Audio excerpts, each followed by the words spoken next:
அவரு பயத்துல வேட்டி கிழிஞ்சு போய் எங்க போயிருக்காரு தெரியுமா?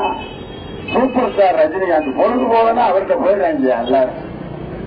அவர்கிட்ட போய் ஆதரவு கேட்டு அப்ப கேட்கிறாங்க Narendra Modi sir, why you மெட் மிஸ்டர் ரஜினிகாந்த்? அதுக்கு நரேந்திர மோடி பதில் சொல்றாரு, Rajinikanth because is my close friend அப்படின்னாரு. ரஜினி ரொம்ப நெருங்கிய நண்பர்களாம். பெங்களூர்ல 2 பேரும் பம்பரம் விளையாண்டீங்க, 2 பேரும் குண்டு விளையாண்டீங்களா பெங்களூர்ல? யாரையா ஏமாத்துற? ரஜினி உன் ஃப்ரெண்டுன்னு.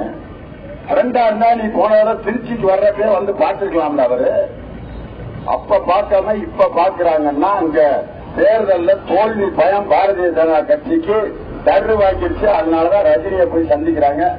ரஜினியை சந்திச்சா என்னமோ தமிழ்நாடு அளப்பிரிஞ்சு. ஆனா ரஜினி விவரமானவர்.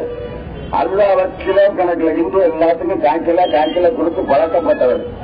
அவர் என்னமோ இவர்களை ஆதரிப்பாருன்னு கனவு கண்டு நரேந்திர மோடி அந்த கூட்டணியெல்லாம் எதிர்பார்த்துட்டு இருக்காங்க.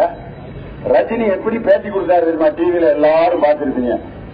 அவர் என்ன பேசினாரு அப்படியே பேசி காட்டுறேன்.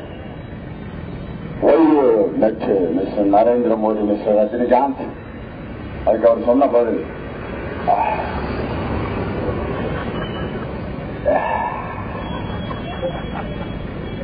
I am Modi's friend, then he is my close friend. That's why I met him.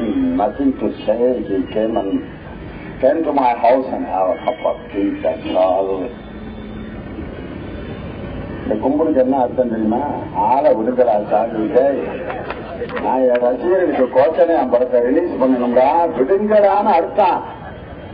இன்னைக்கு அங்க ஒரு நடிகரை போய் ஒரு கூட்டணி பாக்குது அப்படின்னு சொன்னாலே அங்க வீக் ஆயிடுச்சுன்னு அர்த்தம்.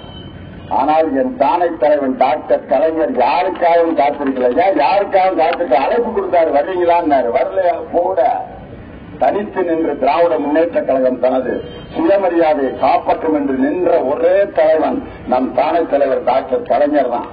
அப்படி ஜனநாயக பூர்வமாக அமைத்த கூட்டணி நம் தானை தலைவர் டாக்டர் கலைஞருடைய கூட்டணி.